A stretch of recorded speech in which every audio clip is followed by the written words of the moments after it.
A fantastic traveler. The Foolsburgers had barely recovered when the brigadier's frivolity all but brought a new calamity upon them. Ferdischenko decided to travel. This was a very strange intention, since Ferdischenko's whole domain consisted of the town common, which did not contain any treasure, either on the surface of the earth or in its bosom. Of course, there were heaps of dung in various places, but even in the archaeological respect, they did not represent anything remarkable. To travel where and with what purpose? All sensible people asked themselves this question, but they were unable to answer it adequately. Even the brigadier's housekeeper, even she was greatly perplexed when Ferdischenko announced his intention to her. "What's this urge to go wandering?" she said. "You'll get stuck in the first pile you come upon. Stop this mischief, for Christ's sake." But the brigadier stood firm. He imagined that the grass would become greener and the flowers would blossom brighter as soon as he drive out to the common. The fields will get fat, the rivers will flow abundantly, the boats will race, the cattle will multiply, routes of communication will turn up. He muttered to himself and cherished his plan like the apple of his eye. He was a simple man, explains the chronicler. So simple that even with so many troubles, he did not lose his simplicity. Obviously, in this, he imitated his patron and benefactor, who was also fond of driving around. In the brief register of mayors, Ferdischenko is mentioned as a former orderly of Prince Potemkin, and liked to be feted everywhere. A vast plan was drawn up, first to go to one corner of the common, then cutting across it to descend to the other corner, then to wind up in the middle, then again to go straight, and then wherever your feet take you. To receive congratulations and gifts everywhere. "Look out," he said to the inhabitants. "As soon as you see me, start banging on pans at once and start congratulating me as if I've arrived from God knows where." "Yes, dear Peter Petrovitch," the Foolsburgers said, having learned their lesson. But to themselves they thought, "Lord, he may just go and burn down the town." He set out on St. Nicholas Day right after the early liturgy and said he would not be home soon. He had his orderly Vasily Blackfeet with him and 2 veterans. The procession slowly headed to the right-hand corner of the common, but since the distance was short, they made it in half an hour, no matter how slowly they tried to move. The Foolsburgers who awaited them there, 4 in number, banged on the pans, and one of them shook a tambourine. Then they offered him gifts, a pickled sturgeon belly, a smaller jerked sturgeon, and a piece of ham. The brigadier got out of the britska and began to argue that those were few gifts, and not real ones, but stale, and were belittling for his honor. Then the Foolsburgers produced 50 kopecks each, and the brigadier was pacified. "Well, old boys," he said amiably, "show me what interesting things you've got here." They began to walk back and forth on the common, but did not find anything interesting except for one dung heap. "Last year when we camped here during the fire, there was a whole lot of cattle here," one of the old boys explained. "It would be good to found a town here," the brigadier said, "and call it Domnaglory, in honor of Domashka, who you troubled for nothing at the time." And then added, "And what about the bosom of the earth?" "That is unknown to us," the Foolsburgers replied. "We think there should be a lot of everything, but we're afraid to explore it. What if someone sees it and informs the authorities?" "Afraid?" the brigadier grinned. In short, the whole inspection was finished in half an hour, and even that was more than necessary. The brigadier saw that there was a lot of time left. The departure from that spot had been planned only for the next morning, and he began to lament and reproach to the Foolsburgers for having neither navigation, nor shipping, nor mining, nor minting, nor transportation, nor even statistics. Nothing to gladden a superior's heart, and above all, no enterprise. "You should have gotten yourselves ships to carry coffee and sugar," he said. "Where are they?" The old boys looked at one another. They could see that the brigadier spoke as if to the point, but then as if beside the point. They wavered a bit, and then each took out another 50 kopecks. "For this I thank you," said the brigadier. "And as to my slip about navigation, forgive me for that." Then one of the townsfolk stepped forward and obligingly said that he had brought a little wooden cannon on wheels and a small stash of dry peas. The brigadier was very happy for that amusement, sat down on the green, and began to fire the toy cannon. They spent much time firing it and even got tired, but it was still a long time till dinner. "Ah, drat it all, it seems like the sun is moving backwards here," said the brigadier, indignantly glancing at the luminary which slowly sailed toward the zenith.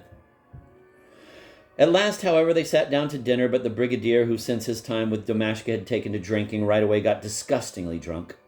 He talked indecently and pointed at the, quote, "little wooden cannon," end of quote, threatening to gun down all his hosts. Then his orderly, Vasily Blackfeet, interceded for them. He was also drunk, but not as much. "You'd better stop all this nonsense," he cut the brigadier short. "If I weren't here to look after you, mangy as you are, you wouldn't be able to peep, much less use a weapon." Meanwhile, time went on hopelessly slowly. They ate and drank, drank and drank, and the sun was still high. They began to sleep. They slept and slept all the drink out, and then began to get up.